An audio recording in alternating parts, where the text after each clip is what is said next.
রাজ্যের জাতীয় সড়কের খানাখদ্দময় অবস্থায় নিয়ে সংবাদ মাধ্যমে প্রতিক্রিয়া জানিয়েছেন মুখ্যমন্ত্রী ডাক্তার মানিক সাহা। কেন্দ্র করে রাজ্যের তরফে চাপ দেওয়া হচ্ছে, চলছে চিঠি চাপাটি।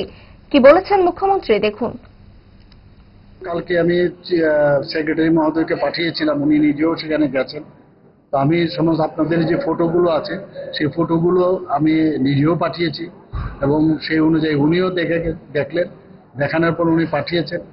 আজকে চিঠি তৈরি হয়েছে, আবার আমি পাঠাচ্ছি। এর আগেও আপনারা জানেন আমি ইউনিয়ন মিনিস্টার গডকারিজির সাথে বসে পুরো ভিডিওর মাধ্যমে আমি দেখিয়েছি কোথায় কি সমস্যা।